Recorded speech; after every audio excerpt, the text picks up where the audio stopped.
Happy holidays, everyone. I know I've been a little absent, but, you know, it's the holidays, and 2022 was a really productive year for me, but I also burned myself out a little bit with just how much I worked, so I'm taking it a little easy before 2023 kicks in. But that doesn't mean we cannot talk about 2023 and the games that will come out that year. So far, this schedule is honestly looking decently loaded with some incredible titles. 2023 could be an incredible year, as long as many of these major games don't get delayed, which is a possibility, but let's assume that they're coming out then. And I want to go through, essentially, based on which month they're going to release in, the games that I'm kind of eyeing throughout the year, starting with January all the way to December, and some of these games don't have a defined release window or release date, so for those that are just kind of a 2023 release window, or maybe they have only said that it's going to come out in a certain month, I'm going to cover those at the end. But we do have some really compelling and highly anticipated titles that do have an exact release date, and here is how that schedule looks like. Starting with January, one of the first games that I'm eyeing comes out on January 13th. It's One Piece Odyssey. It's basically One Piece, but Dragon Quest. It looks like the game was made with that engine, and it is a turn-based JRPG, and if they can take their learnings from the Dragon Quest series and retrofit it into something that makes sense for One Piece, I think this game could be pretty neat. And speaking of JRPGs, more stuff's coming out on January 19th in the form of ports for Persona 4 Golden and Persona 3 Portable. These are old games that were essentially exclusive to old PlayStation consoles for a while, but now they're coming to Switch, PC, PS4, Xbox Series X and S, Xbox One, you name it. It's coming out for everything essentially, and it just opens up the accessibility of these titles that are really just awesome games. More people get to play Persona, the older titles in particular, and I think that's always a good thing. And then a day later, on January 20th, we're going to get Fire Emblem Engage. The Fire Emblem series has kind of really taken off as of late, and this new one for Nintendo Switch looks compelling. Yes, the protagonist has hair that makes him look like a toothpaste brand, but that aside, this game is looking pretty awesome, and as a fan of tactics games, this game definitely feels like it'll fill that void pretty nicely. Then comes one game that I'm a little reserved on, but I'm still kind of looking forward to and hope that they really manage to pull it off. Forspoken comes out on January 24th. I did a preview on this game. It's this isekai, essentially, where this New Yorker lady gets taken into this fantastical world, and the combat is really cool in how many different spells you can use all at once and how easy it is to switch between them and the combination of spells that you can utilize. But there are many aspects of it in terms of story and dialogue that I wasn't jiving with. The open world and level design stuff, that really wasn't hitting with me. Combat alone can't carry this game, so hopefully when the game does launch, all of that will be adjusted and rectified so that the combat can shine alongside all of these other elements. This is one that I'm sort of reservedly keeping my eye on. Now, January 27th will see the launch of the Dead Space remake for PS5, Xbox Series, and PC. And I gotta say, this is looking pretty both faithful, but also enhanced in all the important ways. Graphics in particular look freaking awesome, but it also looks like it retains the soul of the original. And so far, from what I've seen, it's looking like an ideal remake. They've shown off some gameplay footage recently, and yeah, it really did impress. And after Callisto Protocol, while for me personally wasn't like this awful game, didn't quite live up to the hype. Hopefully the Dead Space remake will fill the void for those who are looking for a more compelling sci-fi horror experience. Next up, we got February. Hogwarts Legacy launches on February 10th for PlayStation 5, Xbox Series, and PC. This is a game that's marred in controversy because of J.K. Rowling, but of course people will make their own decisions as to whether or not to get this game. And in terms of what the developers are going for, they're making a AAA open-world Hogwarts Harry Potter video game. And you know, that's been a lot of people's fantasies, to live in that world, so no doubt that a lot of people will be looking forward to this one, and hopefully at the very least developers can make it a compelling experience. Harry Potter games have never been top-notch, and hopefully Hogwarts Legacy will give the franchise and the setting of Harry Potter the AAA treatment that it has the potential of achieving. A week later, on February 17th, we'll see the launch of Wild Hearts, which is this combination of Monster Hunter and Horizon, and Sekiro is kind of what I've gauged based on the footage that I've seen. Looks super compelling, and as a fan of Monster Hunter and Sekiro, and someone who, you know, relatively enjoys Horizon, It's a cool looking combo that I hope will culminate into something really cohesive and just play as awesome as it looks. Atomic Hearts comes out a couple days later on February 21st. It's this really awesome and insane looking first person shooter. The enemy design in particular is what's really sticking out. There's that one, I don't know, I think boss battle that's this spherical robot mech that just kind of rolls around and does all kinds of crazy shit. It just looks awesome to fight, and if that's the consistency of enemy design throughout the whole game, then this could be one wild ride that may separate this experience from other first-person shooters that kind of feel a little stale for me personally. That same day on February 21st, Like a Dragon Ishin will release on PlayStation 5, PlayStation 4, Xbox Series, Xbox One, and PC. So this is a game that launched in Japan as part of the Yakuza series. It's a spin-off, one that takes place in sort of feudal Japan, and you're this sort of samurai gun wielder of sorts. And this never was localized, but it is finally getting localized, and not only getting localized, but also essentially getting the Kiwami treatment. It's being reworked and spruced up, and it looks gorgeous, and the combat looks awesome, and the stories and character work in the Yakuza series tend to be just really awesome. So, I don't know, I'm, for one, really looking forward to this one. Skipping ahead to March, we're going to get The Last of Us Part 1 on PC come March 3rd. And yes, I know there's still controversy surrounding its $70 price point, which is 100% fair, but there are plenty of people who maybe just don't own a PlayStation who've wanted to play The Last of Us, and this will give more people an opportunity to check out what is very much a seminal series, and especially this first game is just such a special game for me personally. I think it has the potential to be special for a lot of people who check it out for the first time, so it's cool that it's coming out on PC. That same day, Wolong Fallen Dynasty comes out on PC, PS4, PS5, Xbox One, and Xbox Series. It's essentially Chinese mythology Neo from the same developers. The combat looks awesome, the boss encounters look pretty hype. This is one that fans of Souls-likes and skill-based combat type of games will look forward to. Later that month, on March 17th, we're going to see the launch of Bayonetta Origins, Cereza and the Lost Demon, which is this prequel of sorts to the Bayonetta series where you play as Cereza in this fairy tale sort of visual aesthetic game that seems to feature, you know, sort of action combat, but that's lighter in tone and lighter in freneticness compared to the other mainline Bayonetta games. Looks interesting, probably worth checking out for those who are invested in the Bayonetta lore. That same day, Star Wars Jedi Survivor comes out on PS5, Xbox Series X and S, and PC. This is one that I'm super pumped for. I really enjoyed Star Wars Jedi Fallen Order. It is pretty much a Star Wars Souls-like where you play as a Jedi wielding both lightsabers of different varieties and force powers, and that combination is just really awesome. There were some rough edges with the original game. With a sequel, hopefully they'll smooth all of that out and just enhance upon a very solid foundation to make this not just a compelling Souls-like, but just a genuinely great Star Wars game and story. We'll see what happens, but I am really thrilled to check this one out. And then later in March, on March 24th, comes another juggernaut, Resident Evil 4 Remake for PS5, Xbox Series, and PC. Resident Evil 4 is just a classic. It's one of the most renowned games in the gaming landscape amongst enthusiasts, and the remake is looking pretty awesome, retaining the corniness that many find charming in Resident Evil 4 while sprucing up what needs to be spruced up. Obviously, it's going to be different, and it's not going to be an exact replica of the original. It is very much a remake through and through, but it looks like they're taking all of the steps in the right direction, and it's just looking awesome. Like, it visually, gameplay-wise, all of it is resonating with me so far, and hopefully it'll live up to the excitement surrounding it.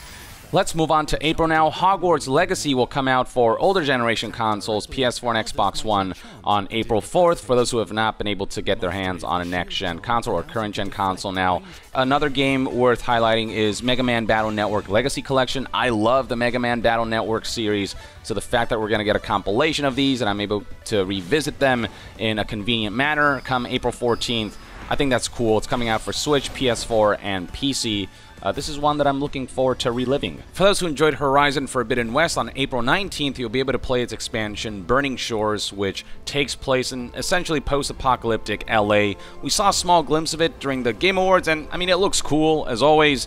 Horizon is a game that I think is pretty good and that I overall enjoyed, but didn't resonate with me the strongest as other PlayStation IPs have, but it's cool that we're getting more content for this really gorgeous game.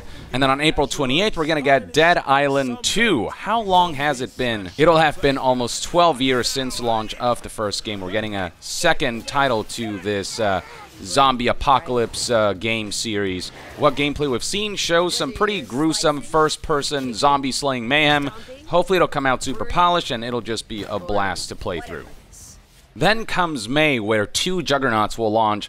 First among them being The Legend of Zelda Tears of the Kingdom for Nintendo Switch, which is supposedly going to launch on May 12, 2023, assuming that the game doesn't get delayed. This is my most anticipated game right now. I loved Breath of the Wild. I thought it redefined what it means to be an open world game, and I mean, Tears of the Kingdom looks wild with both now the ground world and the sky world, and then you've got all these different new powers and the story. We don't know where it's going. A lot of speculation, a lot of intrigue.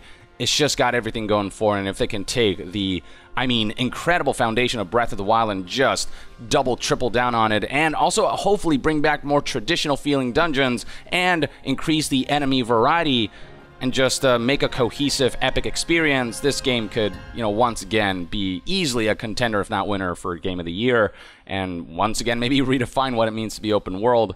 I'm just thrilled to finally be able to play this one. Please don't get delayed. And then a few days later on May 26th, towards the end of the month, we're going to get Suicide Squad Kill the Justice League from Rocksteady Games. Rocksteady have output some of the most beloved superhero games, namely, of course, the Batman Arkham series. Suicide Squad is looking really fun, really compelling. You're essentially fighting the heroes that you love from the Justice League, and we're going to see one last outing from Kevin Conroy, who tragically passed away this year, and he got to record Batman one more time, and so it's going to be really cool to hear him, the legend himself, once more, and also just to get to see the Suicide Squad come together to fight the heroes that, you know, usually we think we're going to play as. I'm really looking forward to fighting evil-fied Batman, evil-fied Flash, evil-fied Superman, among the other Justice League members. This then brings us to June of 2023. On June 2nd, we're going to see the launch of Street Fighter 6 for PS5, PS4, Xbox Series, and PC. I have a really good feeling about this Street Fighter game. From the beta that I played, this is looking like both the most fun and also the most accessible Street Fighter, and it feels like the kind of game that finally gets me back into a series that I haven't really looked at for a long time, that I haven't really checked out for a long time. I had a lot of fun playing the beta, and if they can just ensure that the launch is smooth and solid and polished and as fun as it was in the beta, just obviously with a complete package, this could easily be a home run for fighting games. Diablo 4 comes out 4 days later for PS5, PS4, Xbox Series, Xbox One, and PC. While the circumstances surrounding Diablo Immortal still sting with how greedy that game was, I've got to say, Diablo 4 is looking awesome. Every footage that I've seen of it looks compelling, and the developers have promised that there's going to be no pay-to-win bullshit and that microtransactions will be relegated to cosmetics, though even that, you know, you have to balance really well, so hopefully they'll do that right. But in terms of the pure gameplay and aesthetic and the spirit of Diablo, it really does seem to be there. It seems to harken back to the darker days of Diablo 2, but also doing its own thing with it. They've got all the makings of a really great Diablo game. They just have to get the launch right and not get greedy. So fingers crossed and wishing this game the best. And then later this month on June 22nd, Final Fantasy 16 for the PlayStation 5.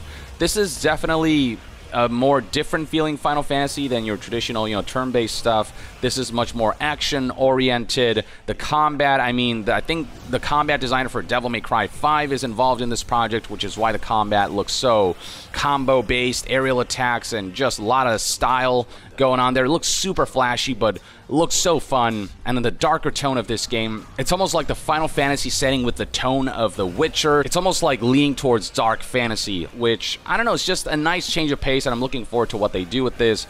Hopefully this change of direction is something that will pay off. Hopefully it's something that fans will end up loving when they get their hands on it. And hopefully the long wait for this game will ultimately be worth it. With Yoshi P at the helm, many are optimistic about this one. Every new trailer that comes out for this just looks better and better, if you ask me. From there on, we're going to look at games that don't have an exact release date or release window. In July, we're going to see the launch of Hogwarts Legacy for Switch, but, you know, that's a game that's already going to be out on other consoles. August, September, October, November, December, we don't really know much about what's coming out during those months in 2023. But in terms of what's been announced for sometime in 2023, you've got Alan Wake 2, the long-awaited sequel to the original game. Control is also part of the same universe. Curious if Alan Wake 2 will make some references to that. Armored Core 6, can't not mention that game in this video. Big drop during the Game Awards. That trailer looked freaking awesome. It was CGI though, so it's hard to gauge what the game's going to be like, but FromSoft did confirm that they are going to stick to the Armored Core formula. They're not going to try to make a mech-based Souls-like. It is primarily an Armored Core game, so if you look back at those titles, it's all about building your mech and kitting it for each specific mission, or tailoring your mech and building it to match your play style. And it's going to be mission-based, though I imagine larger scale, and I imagine they're going to spruce up the formula and make it more modern. But to what extent and how exactly, all of that, we're going to have to wait until they do a gameplay reveal, but easily one of the most exciting games of 2023. This is FromSoft we're talking about, and they've just been nailing it left and right with all of their major releases these past couple of years. Armored Core 6 will hopefully improve upon the core formula enough that it can gain mass appeal, because Armored Core has always been a pretty niche series, and maybe Armored Core 6 is the chance to essentially allow Armored Core to go mainstream and for people to really appreciate the series. Assassin's Creed Mirage is coming out in 2023 for PS5, PS4, Xbox Series, Xbox One, and PC. That's a game that's going to harken back to more sort of traditional Assassin's Creed rather than the Assassin's Creed, you know, Odyssey, Assassin's Creed Origins, that new Assassin's Creed formula doesn't jive with me personally. I prefer the Assassin's Creeds that focus more on, you know, assassination. And Mirage is about going back to those roots, Assassin's Creed 1 being sort of the focal point in particular. If we can get essentially a more modernized version of that with hopefully a compelling story and an open world formula that doesn't feel so overbloated and stale, I think this could be a home run. I'm going to shout out Avatar Frontiers of Pandora for PS5, Xbox Series, and PC. I'll be honest, I have a feeling that it's going to fall under the umbrella of, oh, another Ubisoft open world game that kind of feels the same-ish. But, I don't know, it is a major IP, and I hope they can really do the beautiful world justice and give what is very much a major IP now with the launch of the new movie just more life to the interactive nature of video games, and hopefully the gameplay will just be compelling and unique, something that really leverages the world and the setting of Pandora. Baldur's Gate 3, it's still in early access, but apparently the full game is going to come out finally sometime in 2023. As someone who loves playing Dungeons & Dragons, and with Baldur's Gate being such a renowned fantasy series in the realm of gaming, I really hope they nail this one, and hopefully all of that early access feedback will be leveraged in order to launch the best version of a game that's been long anticipated. This is Layering we're talking about, though. Divinity Original Sin 2 was amazing. Baldur's Gate 3 very much leverages that formula, but D&D-fies it a lot more, and hopefully just the story and the gameplay and all of the D&D shenanigans will be fully represented here in a compelling and high-quality way. Black Myth Wukong is also apparently supposed to come out sometime in 2023 for PC, PS4, PS5, Xbox One, and Xbox Series. It's pretty apparent that this is very much a Souls-like, and the developers have admitted that they took inspiration from both games like God of War as well as Sekiro. And, I mean, this is looking freaking awesome because of the way it leverages the Sun Wukong, the Monkey King mythology, combined with just the fact that, I mean, it looks gorgeous. The gameplay elements that leverage Sun Wukong's powers look really compelling. The boss battles look so majestic. The setting, the environments, the vistas, everything is just clicking with me about this game. And hopefully the impressive showcases so far will have been an accurate representation of how the game will be like when we, the players, get our hands on it.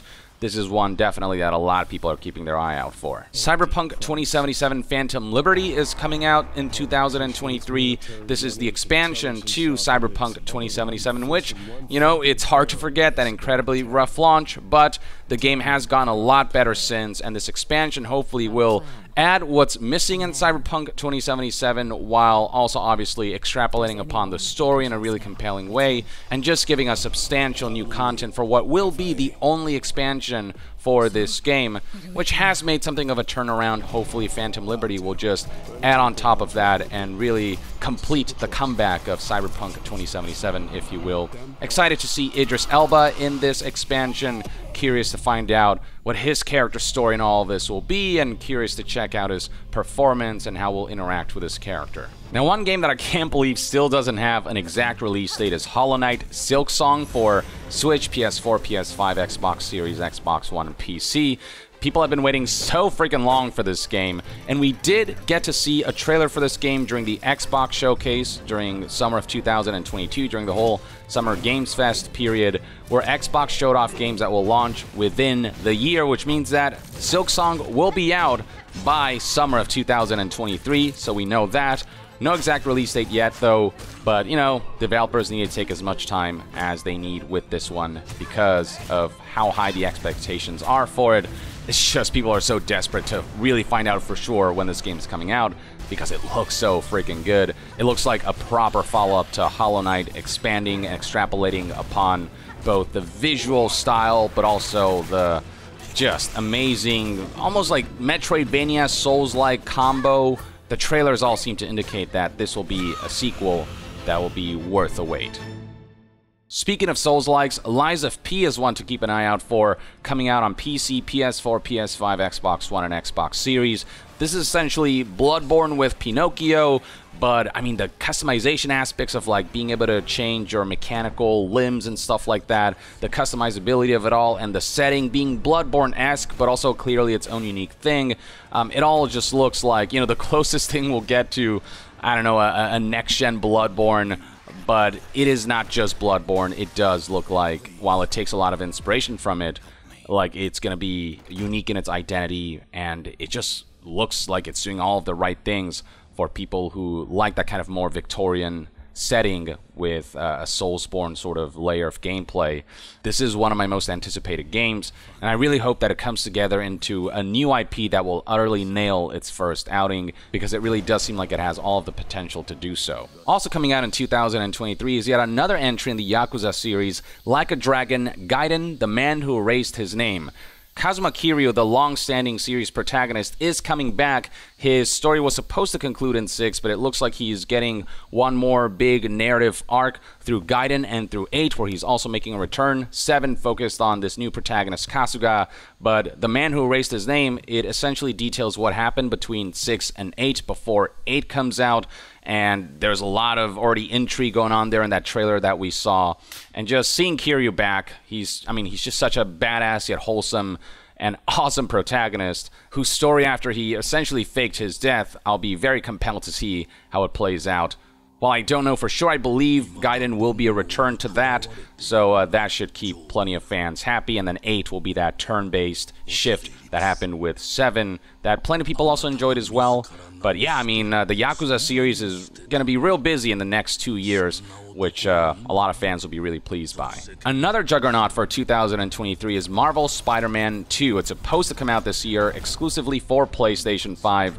That's assuming that it doesn't get delayed, but assuming it doesn't, man, I mean, I adored the original Marvel Spider-Man for PlayStation 4. Miles Morales was a nice extra bit of content on top of that. And Marvel Spider-Man 2 is just looking awesome. Venom is involved, the symbiote is involved, and I have little doubt you're going to get that black suit, and how the story develops from there, how the gameplay evolves with the black suit, and just how much more they can do with the incredible foundation they set with Marvel Spider-Man for PS4, which really makes you feel like Spider-Man. Just how much more they can push that with PS5's technology, this being a PS5 exclusive game, I just can't wait to behold. I'm also going to give a shout out to Nightingale for a PC made by essentially a studio established by Aaron Flynn, who was once the general manager of BioWare, who decided to establish his own indie game. It's this survival game which has, I don't know, some elements of Breath of the Wild with how you can sort of climb anything, and you also are these very gentlemanly sort of Mary Poppins-esque characters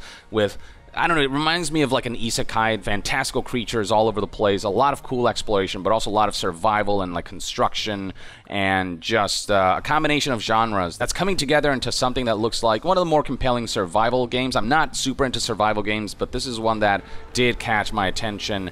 Nine Souls is coming out for PC, Switch, and PS4 sometime in 2023.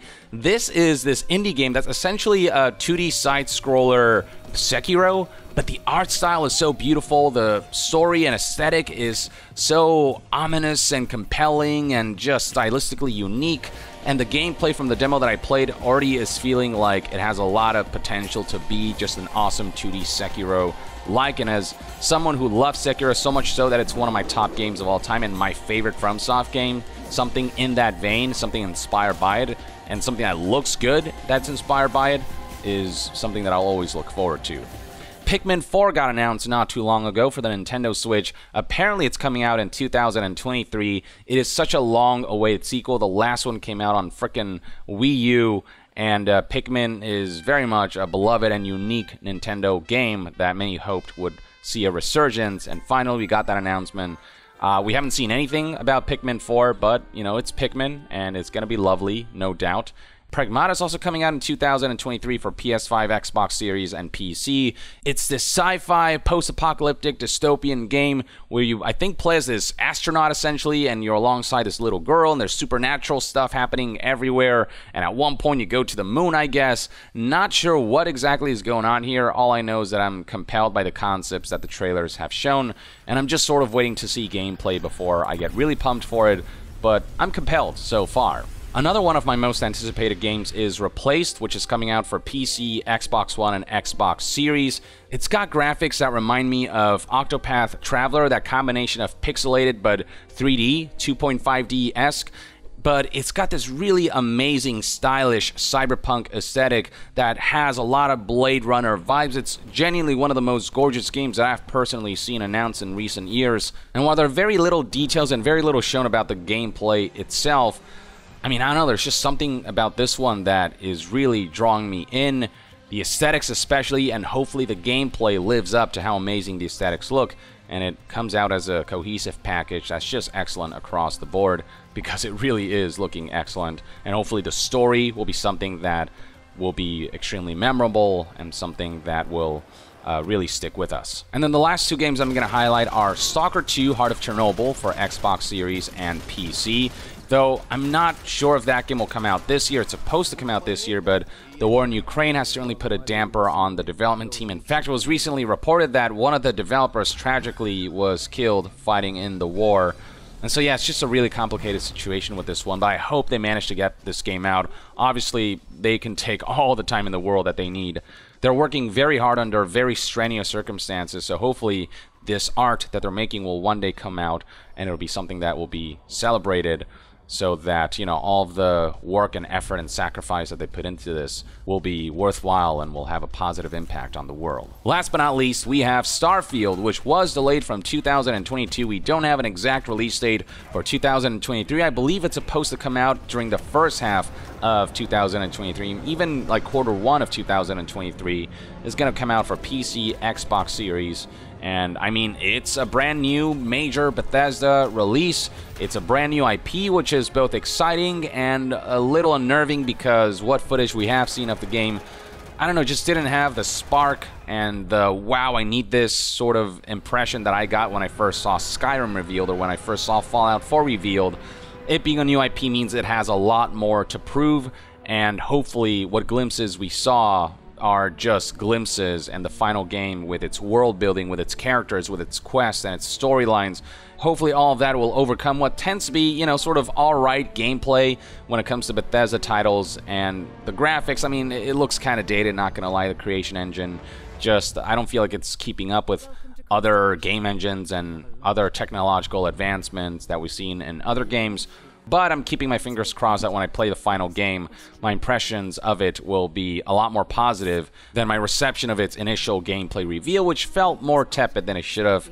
But there's a lot of potential here, and the shipbuilding stuff, the space combat, the ability to travel to many planets, all that stuff, you know, if leveraged correctly, could be really cool. There's just a lot that this game has to make up for because just the core mechanics and the core visuals do look a bit dated still. Everything else really has to be a standout, but, you know, I don't want to judge this game yet because it does feel like we've seen such a minuscule part of it. And if there's one thing that we play these games for, it is for the characters, the world building, the factions, the storylines, and our participation in it, our role-playing experience in it. And if they can nail that aspect and make all of that feel epic, and if we as players can really connect with that stuff, I think Starfield has the potential to, you know, be among the greats of Bethesda titles. We'll see. Oh, wait, actually, I forgot one, The Wolf Among Us 2. The Wolf Among Us is still one of the most celebrated adventure games from Telltale Games. Nobody expected we'd ever see a sequel, but it's here, and, you know, it has a lot to live up to, but it's exciting that we're going to be able to see a continuation to this story, and hopefully they can just get it right. Capture the essence of what made the original special, but of course they have to narratively develop the story in a compelling way, and hopefully, you know, all of that will land, and hopefully this will be a worthwhile sequel given how long we had to wait for it. Trailer so far, though, definitely making a really positive impression. The visual style just on point, the performances on point. It's just a matter of, you know, how the rest of the story plays out and how it all comes together as a cohesive package. Alright, so those are all of the major games coming out in 2023, as well as some of my personal, highly anticipated ones. It's not every single game coming out in 2023, but if there's one that I didn't mention that you think should have gotten mentioned, or one that you would recommend people keep their eyes peeled for, share that in the comments below. Share your list in the comments below, and let us know what are your most anticipated games of 2023. And to be further updated on all things gaming news, reviews, and discussions, stay tuned right here on Young Yeah. I'll see you guys next time. Young out.